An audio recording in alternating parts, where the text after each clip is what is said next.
Quero cumprimentar na igreja com a paz do Senhor Jesus, amém? Muito feliz de poder estar aqui hoje, poder estar trazendo uma porção da palavra do Senhor nosso Deus para os nossos corações.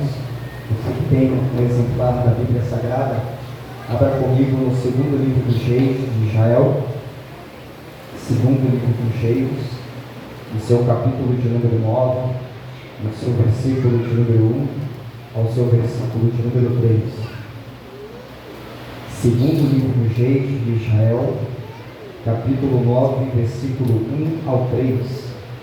Deus seja louvado por me conceder essa oportunidade.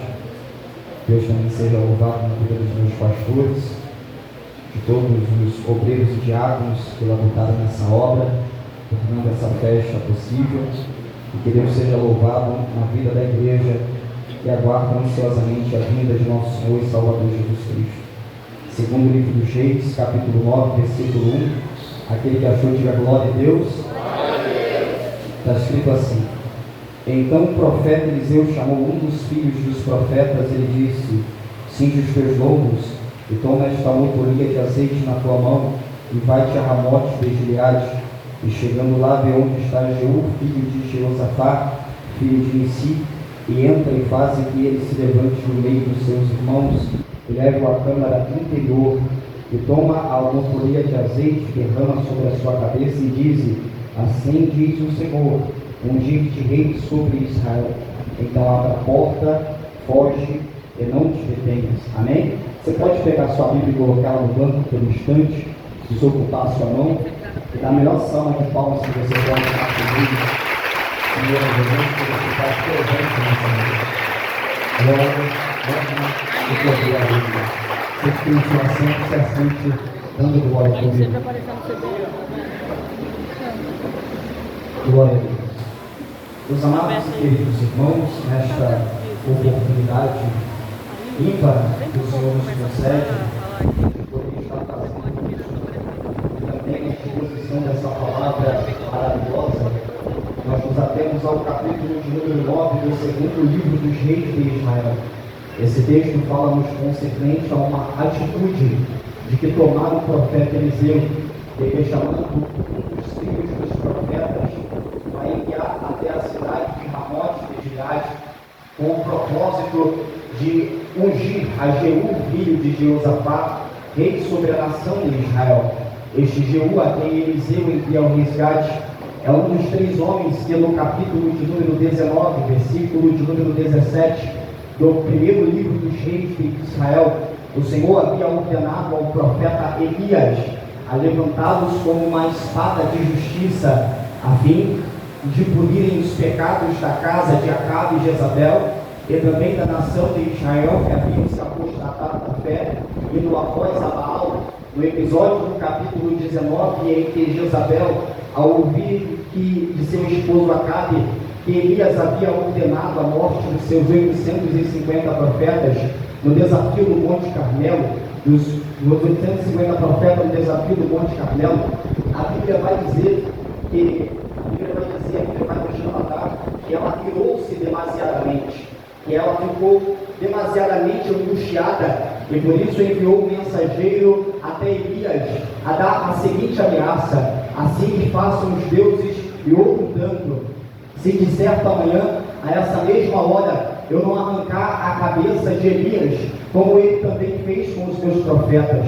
O que, temendo Elias, bateu em retirada pelo caminho do deserto de Berseba, a fim de salvaguardar sua vida. E a Bíblia diz que quando ele chegou ali, ele deixou o seu poço e adentrou ao deserto com o intuito de chegar até o Horebe, o monte de Deus. Mas no meio do caminho, a Bíblia vai dizer que Elias encontrou um pé de zimbro e ali parou, tomando 5 atitudes que são peculiares a todos aqueles que querem abandonar a sua chamada, a todos aqueles que querem abandonar o seu ministério. A primeira atitude que Elias vai tomar é a atitude de parar. A segunda atitude que Elias vai tomar é a atitude de sentar. A terceira atitude que Elias vai tomar é a atitude de desejar a morte no seu coração, dizendo: já basta, pois eu não sou melhor do que meus pais, tira a minha vida. A quarta atitude que Elias vai tomar é a atitude de deitar. A quinta atitude que Elias vai tomar é a atitude de dormir. Mas louvado seja o nome do Senhor, porque todas as vezes que nós tomamos 5 atitudes para parar, aparece Deus na nossa história,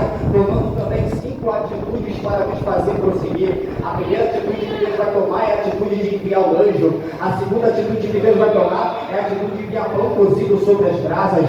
A terceira atitude que Deus vai tomar é enviar uma botija de água. A quarta atitude que Deus vai tomar é de cortar o profeta. A quinta atitude que Deus vai tomar é de lhe dizer: come desse pão, bebe dessa água, porque muito comprida ainda é a tua caminhada. A Bíblia vai dizer que Elias vai comer e vai beber, e com a força daquela comida ele caminha 40 dias e 40 noites até o Horebe. Quando ele chega no Horebe, ele encontra uma caverna e se esconde ali da presença do Senhor. Mas o Senhor lhe encontra, ele faz uma pergunta: Elias, Elias, o que faz aqui?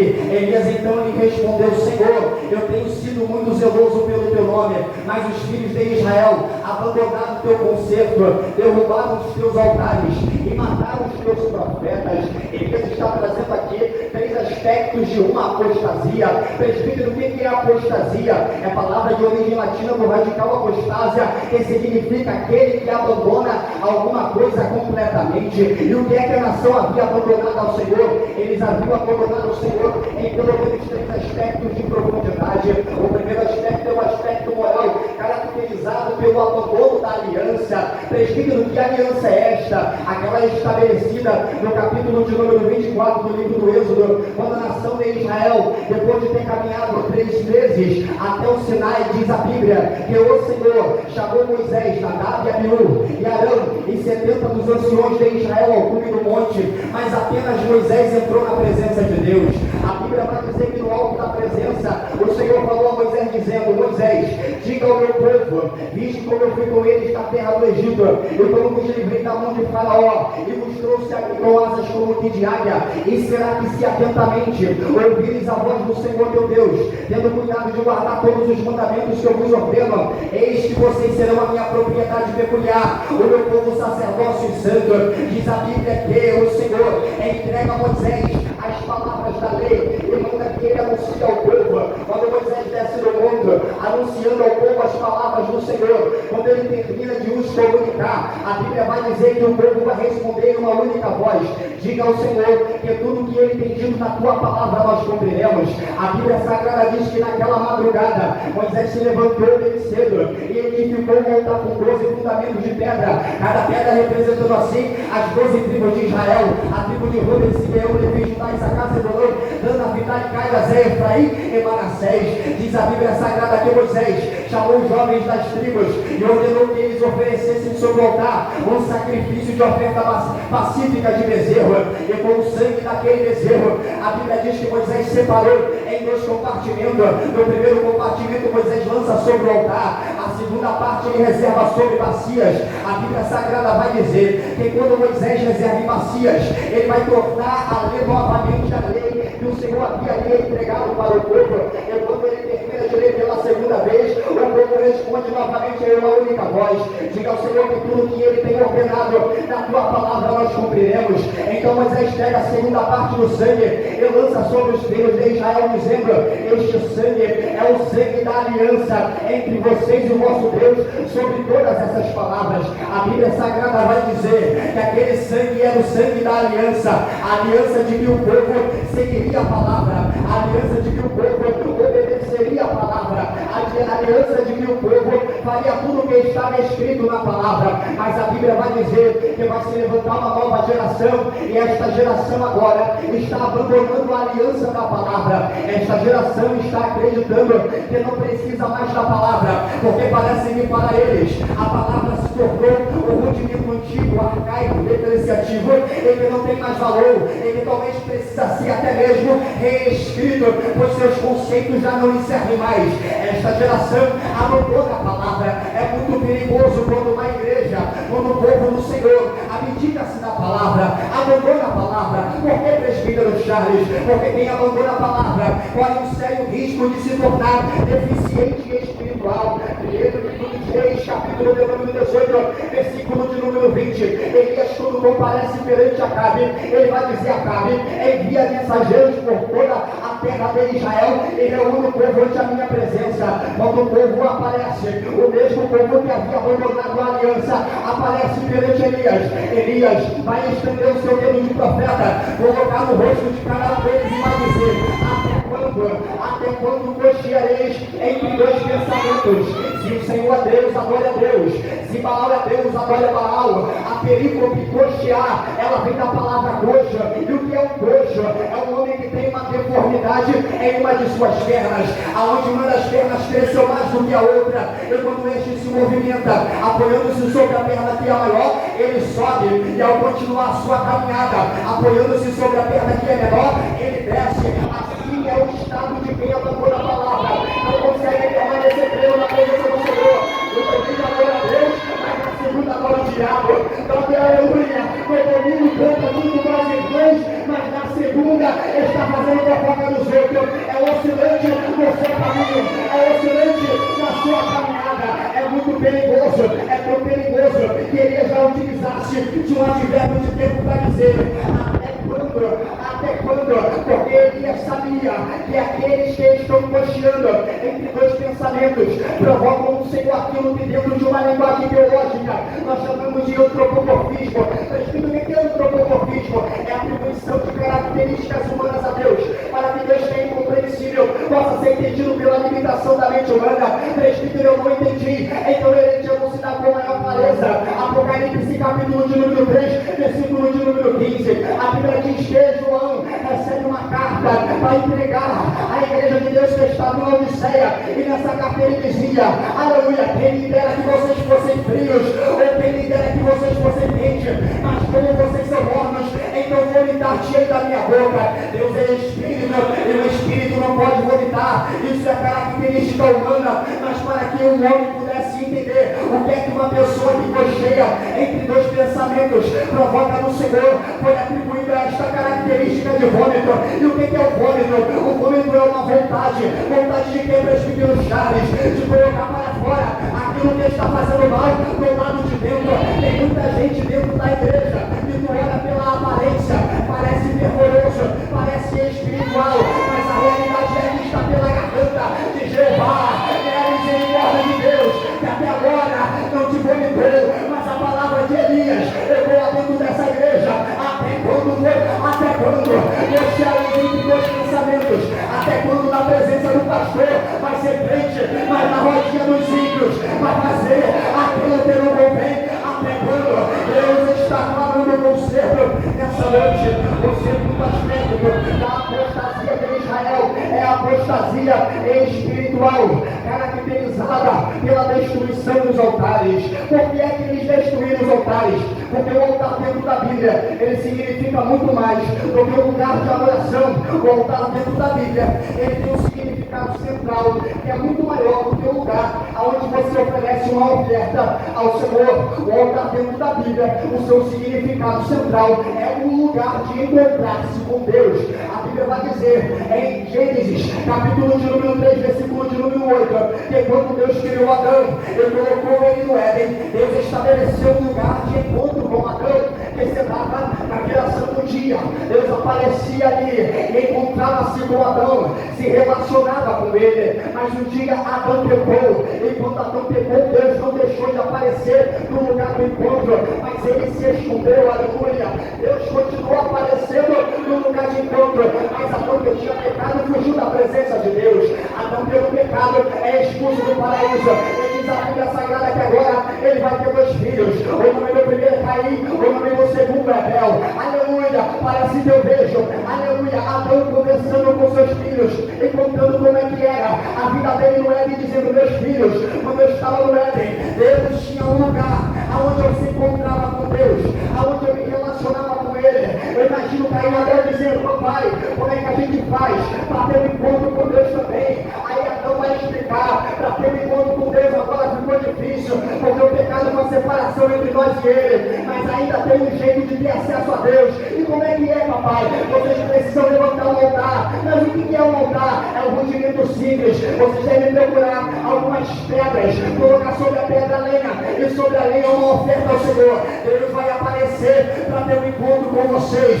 e se ele se agradar para receber a oferta, lá vai Caim e Abel levantar o altar ao Senhor. Diz a Bíblia que Caim oferece nos frutos da terra, Abel oferece nos primogênitos da sua ovelha. Diz a Bíblia que quando Deus feche, Deus aparece para Caim, aparece também para Abel. Mas diz a Bíblia que Deus atentou para a oferta de Abel e para Abel e para a sua oferta, mas para Caim Deus não atentou, Deus não recebeu. Eu tenho uma palavra para você que talvez não vai te agradar. Nem todo mundo que está levantando a mão Deus vai receber, nem todo mundo que está dando glória a Deus Deus vai receber, nem todo mundo que está rolando hoje Deus vai receber, nem todo mundo que está no mundo Deus vai receber. Mas uma coisa eu posso te afirmar: não tem um homem, mulher ou criança que entrou diante desse altar que vai sair daqui sem ter um encontro com Deus. A oferta de Caim não foi aceita, mas o encontro foi marcado.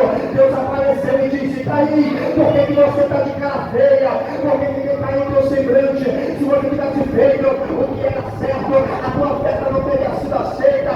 Eu te digo mais: o pecado jaz à porta e cabe você dominar sobre ele. Todas as vezes que temos um encontro com Deus, Deus aponta onde tem que ser mudado. Todas as vezes que temos um encontro com Deus, Deus aponta onde tem que ser tirado. Todas as vezes que temos um encontro com Deus, Deus mostra onde está errado. É por isso, Fabrício, que a nação de Israel destruiu os altares, porque quem não quer mudança destrói o altar, quem não quer transformação destrói o altar. Mas cadê a geração que vai em direção ao altar para dizer: Senhor, sou falho, pecador, mostra onde está errado, eu quero ser transformado. Aleluia! É um sério risco quando nós começamos a derrubar os altares. Diz a Bíblia em Gênesis capítulo de número 12, que Deus chamou Abraão e Deus começa: Abraão, sai da sua terra, da sua parentela, da casa do teu pai, vai para uma terra que eu te mostrarei. Farei uma grande nação, abençoar-te-ei, engrandecerei o teu nome, ser por uma bênção. Abraão, parte da tua casa. A Bíblia diz que ele chega em Canaã, Deus lhe aparece, dizendo: Abraão, está vendo tudo isso aí? Eu estou vou dar a tua descendência. A Bíblia diz que a primeira coisa que Abraão faz é levantar o altar, mas Abraão foi chamado para peregrinar. Diz a Bíblia que Abraão vai habitar agora entre Ai e Betel, e a primeira coisa que ele faz quando chega entre Ai e Betel é levantar o altar, porque Abraão entendeu: aonde quer que a minha casa esteja, tem que ter um lugar para eu ter um encontro com Deus. Deixa eu te perguntar uma coisa: na tua casa ainda tem um lugar onde você se encontra com Deus? Porque quem, aleluia, se baseia apenas no altar da igreja, está perdendo a verdade da vida. Porque o maior altar não é esse aqui que a gente está em pé, o maior altar é aquele que você levanta no pé da tua cama. A Bíblia diz que Abraão resolveu se mudar porque havia fome na terra, e a Bíblia diz que ele desceu para o Egito. E quando ele desceu para o Egito, meus irmãos, a Bíblia vai dizer que o único lugar que ele não levantou o altar foi no Egito. Quem volta para o Egito não levanta o altar, quem entra no Egito não levanta o altar. Aleluia! E o que foi que aconteceu quando ele não levantou o altar? Faraó se levantou e tomou saia por sua mulher, e se não fosse Deus a intervir, ele teria perdido a esposa. Tem gente que não entende porque o filho está na cocaína, tem gente que não entende porque o filho está na cachaça, tem gente que não entende porque o filho está aleluia, na perdicidade da vida. É porque você está destruindo o altar. Nessa noite, aleluia, ele está vindo pegar nas nossas mãos e nos exortando a pegar as pedras espalhadas. Aleluia, lenha, levanta o altar e se oferecer a nós mesmos como um sacrifício vivo, santo e agradável a Deus, que é o nosso culto racional. Aleluia. O terceiro aspecto da apostasia da nação de Israel é o aspecto profético, caracterizado pela matança dos profetas. A Bíblia vai dizer, no capítulo de número 22, do primeiro livro dos reis de Israel, que a terra havia ficado em paz durante 3 anos, mas Acabe decidiu tomar a morte de Gileade de volta dos sírios, e para isso chamou Josafá, rei de Judá, e disse: subirás a mim para conquistar a morte de Gileade. Josafá disse: eu vou contigo, mas tem uma condição. Qual é a unção, eu preciso de profeta para consultar o Senhor, porque quem é crente não toma decisão sem antes consultar a boca de Deus. Acabe olhou para Josafá e disse: profeta não é problema, aqui tem profeta para dar e vender. Ele manda um servo chamar os profetas, e lá vem uma comitiva de mais de 400 profetas. Esses 400 profetas começam a profetizar dizendo: pode subir para o campo de batalha, porque o Deus do céu vai dar vitória a cada um de vocês. Só que essa profecia que eles estão passando para cá não é uma profecia verdadeira, não é uma profecia da parte de Deus. Esses 400 profetas haviam se vendido, haviam renunciado, entregado a palavra do Senhor para profetizar aquilo que Acabe queria. E por que eles fizeram isso? A Bíblia vai dizer que é por causa de uma mesa, por causa de uma cadeira e por causa de um pedaço de pão. Eu não entendi. A fome estava a terra estava numa crise danada. Aí os profetas não vendo saída para saciar a sua fome, decidiram vender a sua profecia por uma mesa, por uma cadeira e por um pedaço de pão. Nos dias atuais não é diferente. Os profetas estão vendendo a sua profecia, aleluia, por causa de cadeira. E o que é isso? Estão vendendo a palavra de Deus, estão vendendo a profecia que agrada ao ego, por causa de um lugar, por causa de uma posição, por causa de oferta. Mas Deus nessa noite manda dizer: aleluia, não venda a tua mensagem que eu coloquei na tua boca por causa de posição. Mas 3 pequenos charles, se eu não pregar o que a igreja quer ouvir, as portas vão se fechar para mim. É melhor que a porta da igreja se feche, mas a porta do céu. A ouvi o João no livro do Apocalipse dizendo: eu olhei para o céu e vi uma porta aberta, e aquele como voz de leão falou comigo e disse: vem, sobe e vê, e que as portas da terra se fechem. A única porta que não pode estar fechada do profeta é a porta do céu. Diz a Bíblia que é cá, aleluia. Diz a Bíblia que Josafá tinha discernimento. Josafá então disse: isso aí está estranho, não tem mais nenhum outro profeta, eu estou podemos consultar o Senhor. A Bíblia Sagrada vai dizer que a carne vai responder: ainda tem um, o nome dele é Micaías, mas eu odeio ele. Josafá perguntou: por que você odeia ele? Porque toda vez que ele prega, ele profetiza aquilo que não é bom aos meus ouvidos. Toda vez que ele prega, só profetiza aquilo que é mal. Ele traz uma palavra profética para você. É melhor uma palavra que te aperta e que te mostra o caminho da salvação, do que uma que massageia o teu ego e te leva para o lugar da morte. A Bíblia Sagrada vai dizer que vão chamar Micaías, e enquanto isso Acabe e Josafá estão no campo de batalha, estão, aleluia, na praça da cidade, sentados sobre os seus tronos.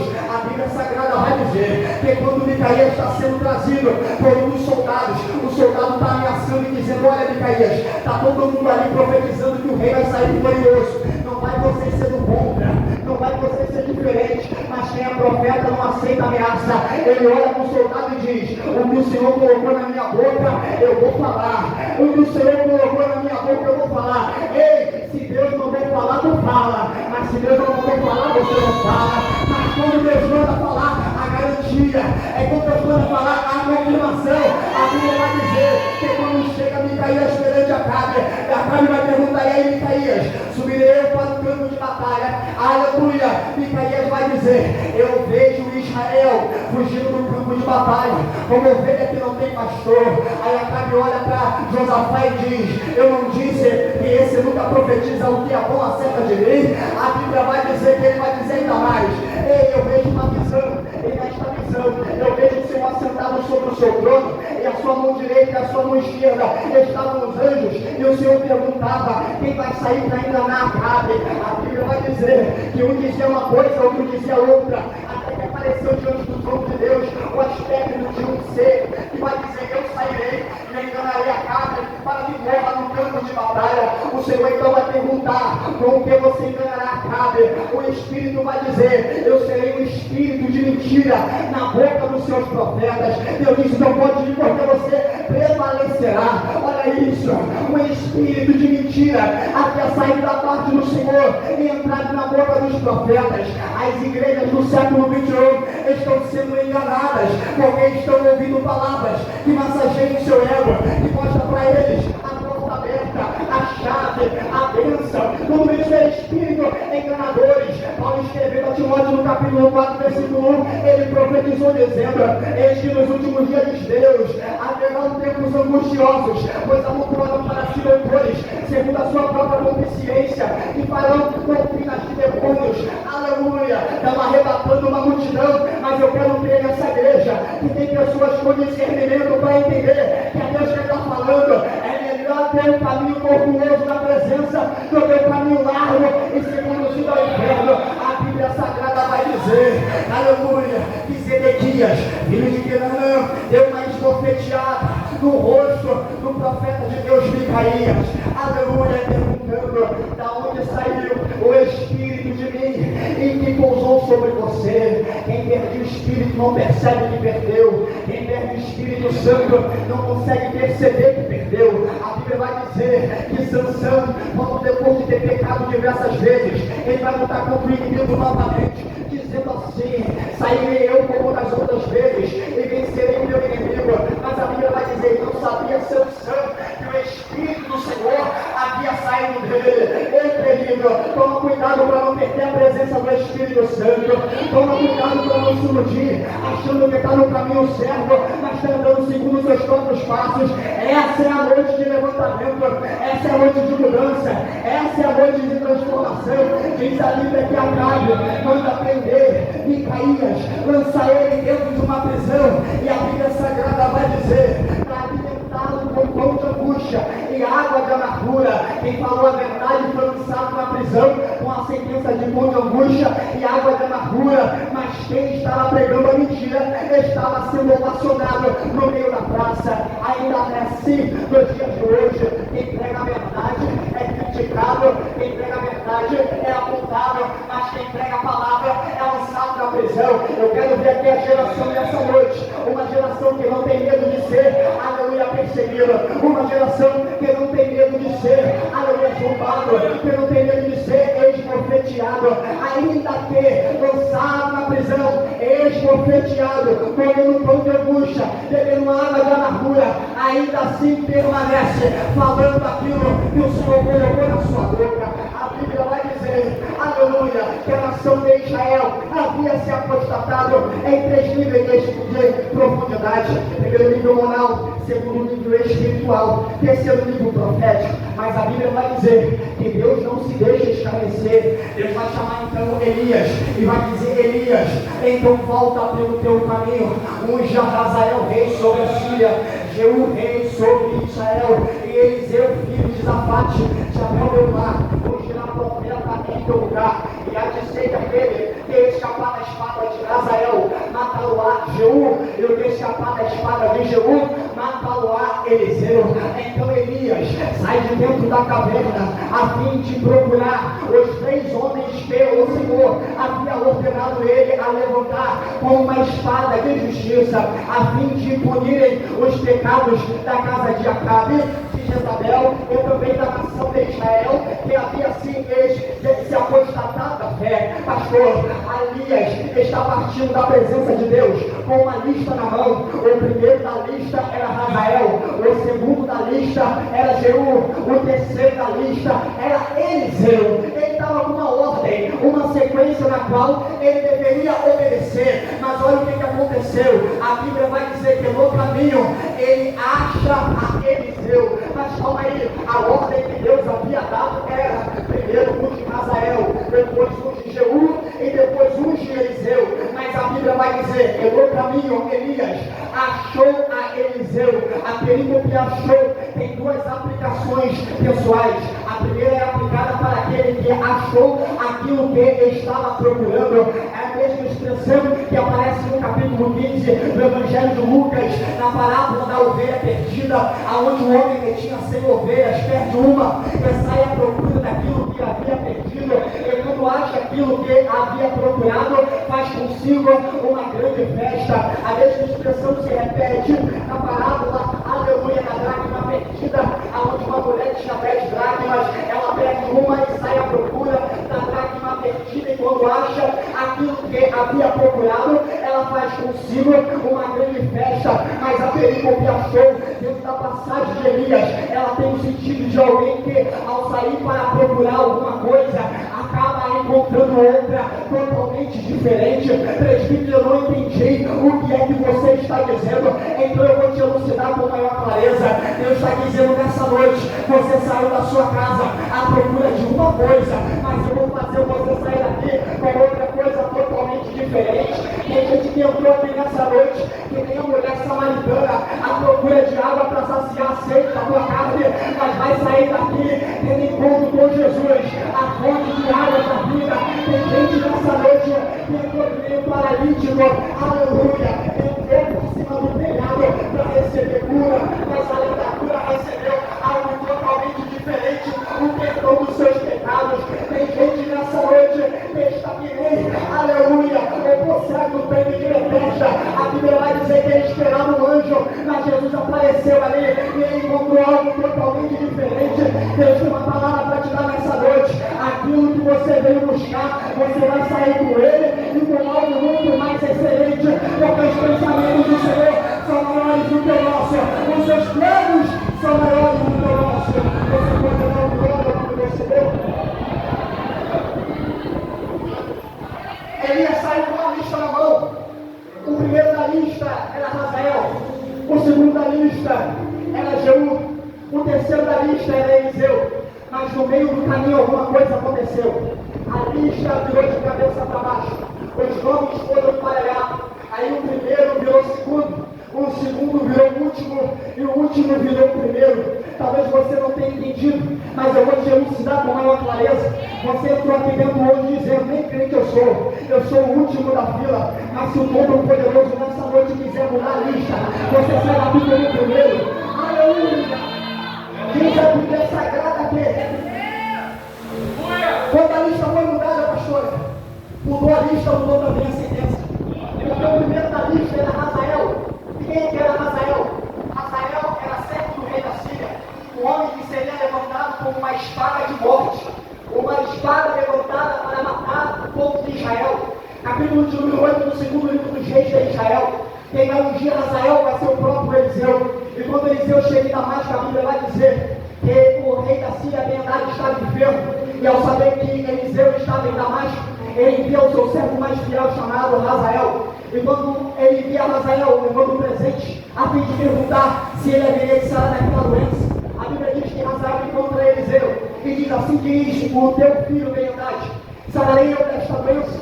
Eliseu responde: dessa doença você sarará, mas na cama que você está, você morrerá. A Bíblia vai dizer então que Eliseu fixa os seus olhos nos olhos de Hazael, de maneira que Hazael fica constrangido, e de uma forma para outra Eliseu começa a chorar, começa a se prantear, começa a angustiar. Hazael não entende e pergunta: por que está chorando, meu Senhor? A Bíblia vai dizer que Eliseu vai responder dizendo: é porque o Senhor tem me revelado o mal que você há de fazer contra os filhos de Israel. O Senhor está me revelando que você vai entrar na sua cidade, você vai queimar a fogo, os jovens você vai matar a espada, os mancebos você vai comer, e as grávidas você vai estripar. Aí Hazael pergunta: mas quem é o teu servo para fazer tal coisa? Aí Eliseu responde: o Senhor me revela que tu vai reinar. Hazael é a representatividade da espada que mata.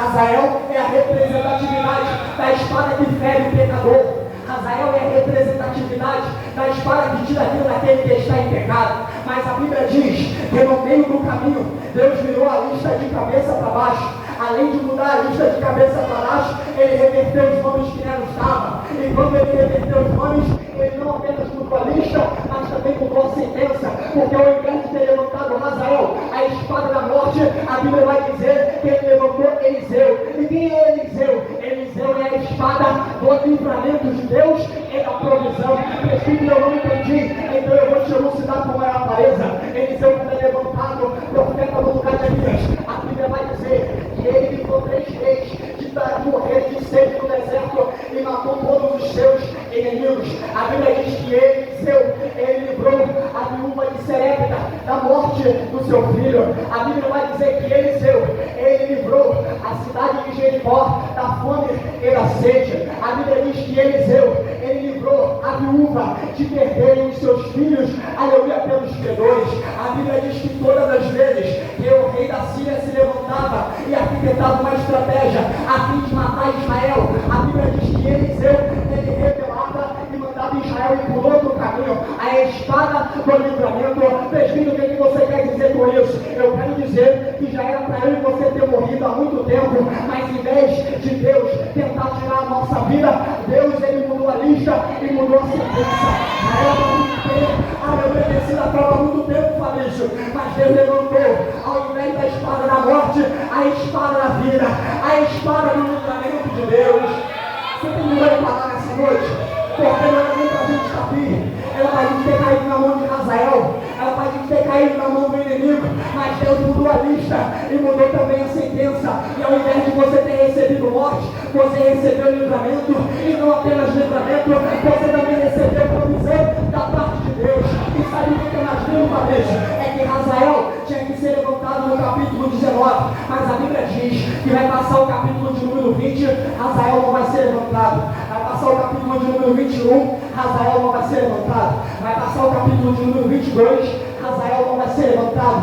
A Bíblia vai dizer que o primeiro livro dos reis vai acabar e Hazael não vai ser levantado. Entramos no segundo livro dos reis, capítulo de número 1, Hazael não é levantado. Capítulo de número 2, Hazael não é levantado. Capítulo de número 3, Hazael não é levantado. Capítulo de número 4, Hazael não é levantado. Capítulo de número 5, Hazael não é levantado. Capítulo de número 6, Hazael também não é levantado. Capítulo 7, Hazael também não é levantado. Hazael só vai levantado no capítulo de número 8, no capítulo 19, aonde ele deveria ser levantado, ao capítulo de número 8, vão ser 12 capítulos, aleluia, de longanimidade de Deus. Era para a gente ter morrido no 19, mas Deus falou, eu vou dar mais um capítulo para ele, eu vou dar mais um capítulo para ela. Era para a gente ter caído no 19, aleluia, mas Deus deu mais um capítulo para mim e para você, e só você que tem gratidão por isso.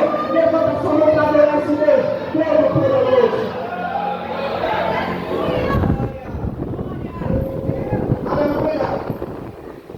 As duas espadas já haviam sido levantadas, a espada da morte e a espada do livramento, mas ainda faltava uma espada a ser levantada, e era essa espada Jeú. Presbítero chama se Hazael é a espada da morte, se Eliseu é a espada do livramento. Quem é Jeú? Jeú é a espada da santidade. Mas presbítero chama que ensinar de santidade é se separar. Nessa noite eu te trago uma outra verdade. A santidade é uma espada que corta o pecado, é uma espada que dissipa membros, é uma espada que tira a parte que está apodrecida, é uma espada que tira aquilo que está ruim. É Jesus que disse: se tua mão te escandaliza, faz o quê? Corta ela. Essa espada que corta a mão é a espada da santidade. Se teu mão te escandaliza, faz o quê com ele? Corta ele. Porque é melhor entrar sem mão, entrar sem pé, entrar sem olho no reino de Deus, porque com mão, pé e olho, esse é um saco do fogo do inferno. Aleluia! Já havia levantado a espada da morte, aí havia levantado a espada do livramento, agora faltava a espada da santidade. Mas para levantar a espada da santidade, através da vida de Jeú, era necessário mostrar para Jeú algumas verdades. Porque antes de Deus usar alguém para santificar outra pessoa, Deus vai santificar primeiramente o vaso. Porque ele tem a santidade. Estão em pecado, diz a Bíblia que é hipócrita. Então Deus, antes de levantar Jeú como alguém para apontar, antes de levantar Jeú como alguém para mostrar atrás o cisco que está no olho dos outros, Deus vai revelar para Jeú que ainda existe uma trave no seu olho.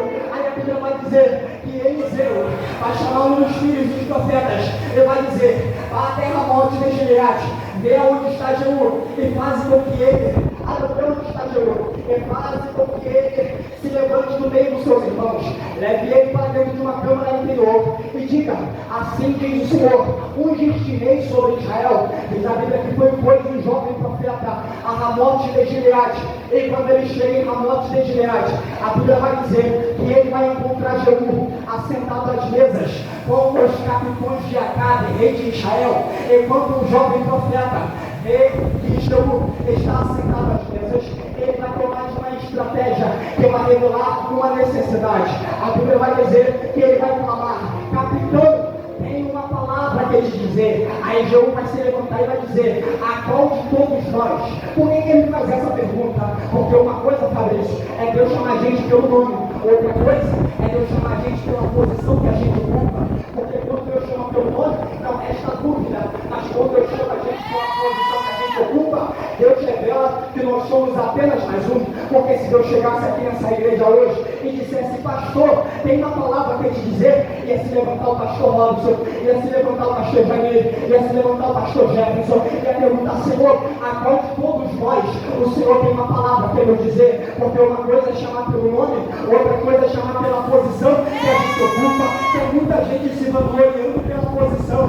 Olha como é que eu sou pastor, olha como é que eu sou diácono, olha como é que eu sou evangelista, mas Deus está revelando uma necessidade para Jeú. Você está se vangloriando em ser dois capitões de Acabe, mas eu tenho uma palavra para te dizer, enquanto você estiver no meio, você é apenas mais um. Eu não entendi, eu vou te elucidar com maior clareza.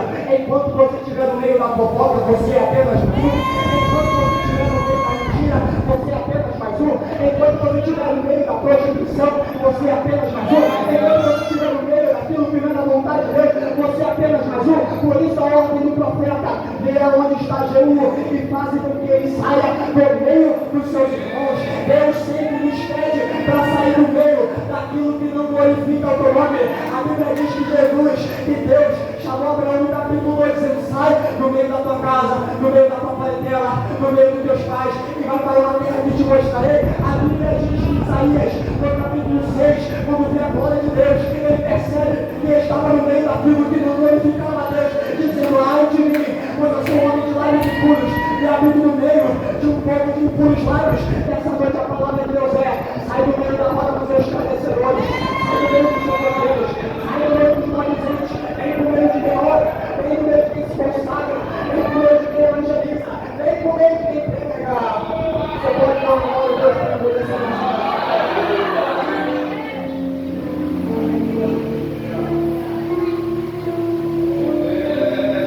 segunda verdade que Deus vai revelar para Jeú é um plano quarto. Deus quer te tirar do meio para te levar para o lugar da intimidade. Porque quando ele entra dentro do lugar da intimidade, ele vai te estar com azeite para cair sobre a sua cabeça. Mas ele é uma coisa. Quando o azeite cai sobre a cabeça, ele manifesta uma coisa. O quê? Propósito. Porque tem muita gente que quer o título, mas não quer o propósito. Todo mundo queria ser rei. Mas o cargo que Deus está estabelecendo, Jeú, implicava no propósito. Qual é o propósito? Deus está te ungindo para você matar o teu Senhor. Deus está te ungindo, está derramando azeite, está te capacitando para você matar o teu Senhor. Não se assuste com o que eu vou te dizer nessa noite, mas Deus está derramando azeite sobre essa igreja para dar unção para você matar o teu Senhor. Presbítero vai me matar meu patrão, não é nada disso.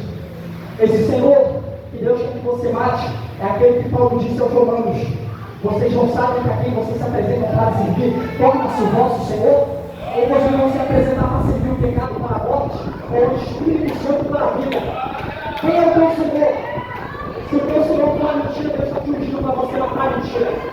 Se o teu Senhor for a fofoca, Deus está te ungindo para matar a fofoca. Se o teu Senhor for o adultério, Deus está te ungindo para matar esse adultério na tua vida e te levar a servir a tua esposa. Se o teu Senhor, aleluia, intriga, Deus está te ungindo, te dando poder, autoridade para matar esse Senhor estabelecido no teu coração. Nessa noite é a noite onde o único Senhor vai reinar é nosso Senhor, meu Salvador, Jesus Cristo.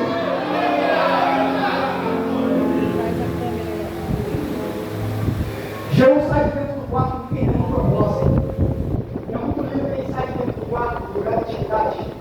Entender um propósito é que nada entra no seu coração mais. Porque quando ele sai, tem alguém na porta. O cara tentando ouvir o que estava acontecendo ali. Pergunta assim, ó. O que é que aquele maluco queria contigo? Sempre vai ter alguém para depreciar o teu chamado. O que aquele doido queria contigo? O que aquele maluco queria retardado queria contigo? Se sou eu ia dizer assim, olha, ele é maluco não, mas ele é profeta. Se fosse eu, talvez eu ia querer me justificar. Mas quem entende a sua chamada, quem recebeu a unção e entende a sua chamada, não perde tempo batendo boca. Chamando para de maluco, ele disse, é maluco mesmo. É maluco mesmo. Aí quem está chamando de maluco, ele diz assim, não pinta para nós. Mas como assim não pinta para nós? Eles não estavam chamando ele de maluco? Ele não estava confirmando que era maluco? Então por que eles estão dizendo não pinta para nós? É porque quem chama de maluco e fala que é doideira, sabe no fundo que não é loucura. Sabe no fundo que não é doideira. Tudo que você não vem de pregador, não é muito calma, Jesus. A pessoa diz, isso é loucura. Eu vou me tornar outras coisas. É loucura. Eu vou gravar um TPC. Isso é loucura. Eu vou viajar, eu vou fazer uma faculdade aqui. Isso é loucura. Não perca tempo batendo boca. E é loucura mesmo. Aí você lembra daquele tempo onde Paulo disse: a palavra da cruz é loucura para os que perecem, mas para nós que somos salvos, ela é poder de Deus. Ela é poder de Deus. Estão dizendo que Deus chamado é loucura, mas a Bíblia diz que quando ele revela a verdade, olha, veio o profeta, me ungiu e agora me fechei. Quem disse que é a loucura, a Bíblia vai dizer que teve que tirar as vestes, teve que lançar os pés e teve que reconhecer que ele era maior. Se prepare, porque estão te chacoteando, estão dizendo que você não vai conseguir, estão dizendo que não vai dar. Mas eu nessa noite não vou te dizer, fica tranquilo, porque vai dar certo. Parece loucura, porque eu sou Deus, que chama as coisas que não são e faço ser. Eu faço as coisas que não têm vigor. Eu sou Deus que manifesta o oculto e o escondido. Ele capacita o pequeno, tirando o meio do chato do outro, da maldição do pecado, ele colocando ele assentado em lugar de príncipe. Eu sou rei que quer para receber. Levanta sua mão e agora vamos ao Senhor.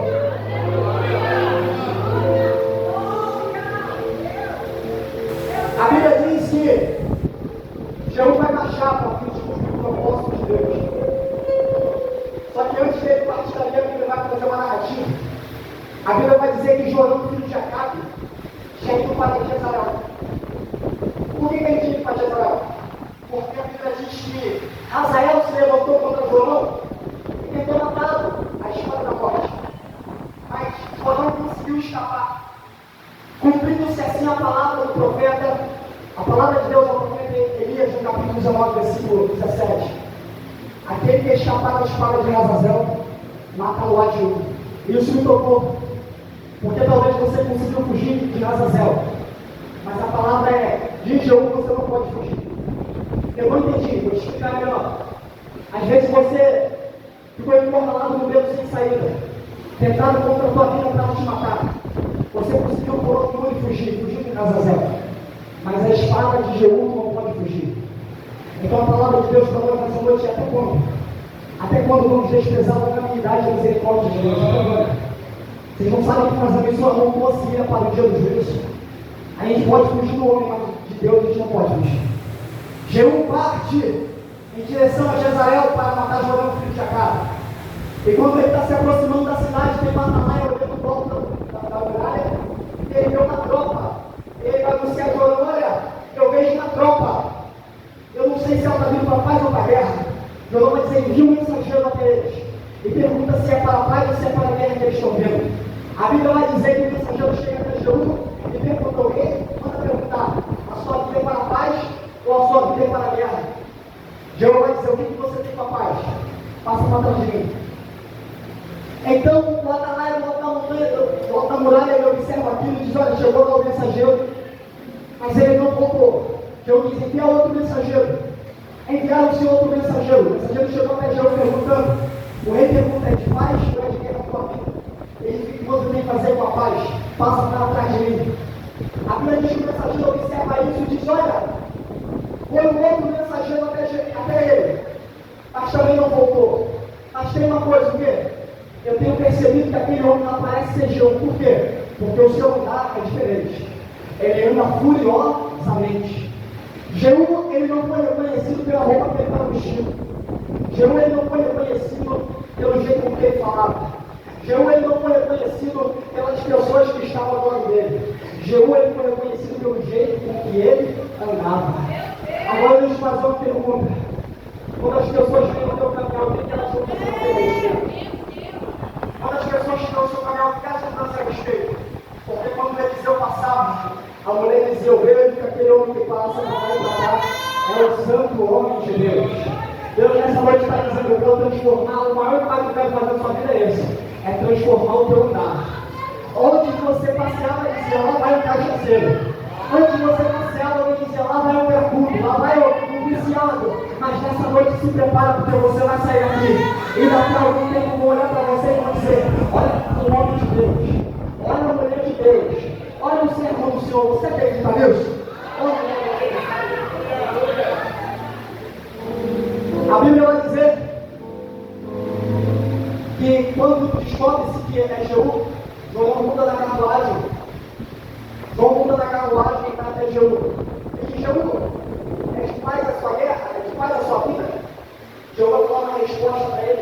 Você vai me tocar. Ele vai dizer: que paz? Como eu posso fazer paz com você? Enquanto as prostituições de sua mãe Jezabel são todas. Não nos enganemos. O mundo não quer fazer guerra contra a igreja. O mundo quer fazer aliança. O mundo não quer fazer guerra. O mundo quer fazer aliança.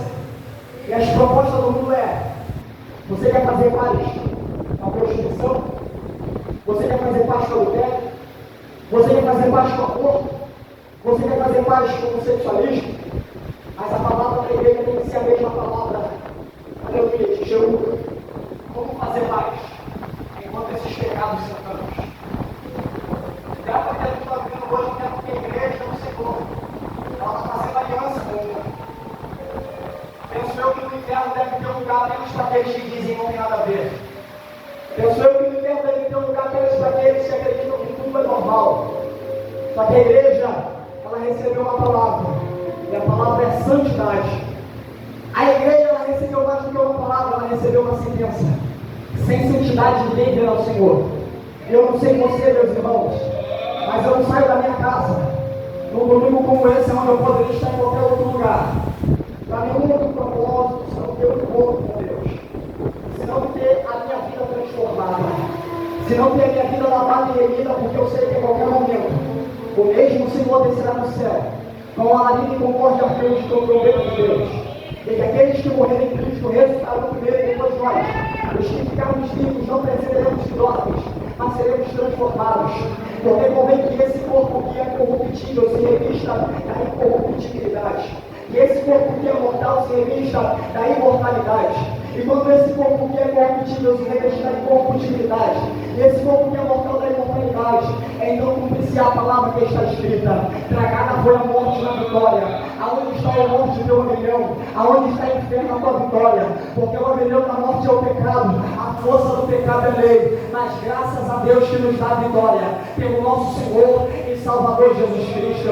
A minha maior vitória não é receber porta de emprego, a minha maior vitória não é conseguir comprar um carro novo, a minha maior vitória não é poder, aleluia, subir nesse altar, a minha maior vitória é poder subir naquele grande e glorioso dia do Senhor. A minha maior vitória é deixar de ver o Senhor apenas como um espelho em enigmas, mas contemplá-lo como Ele é, pois a promessa que do jeito que Ele é, nós também o seremos. Então nessa noite eu te pergunto: santidade ou morte? Santidade ou morte? Santidade ou morte? Você pode olhar para você que está do lado? Pela tabela. Vai se santificar ou prefere morrer? Aplauda o nome do Senhor Jesus.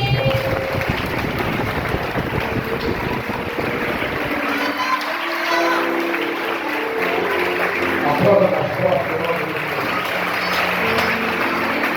Oh, glória a Deus. Louvado seja o nome.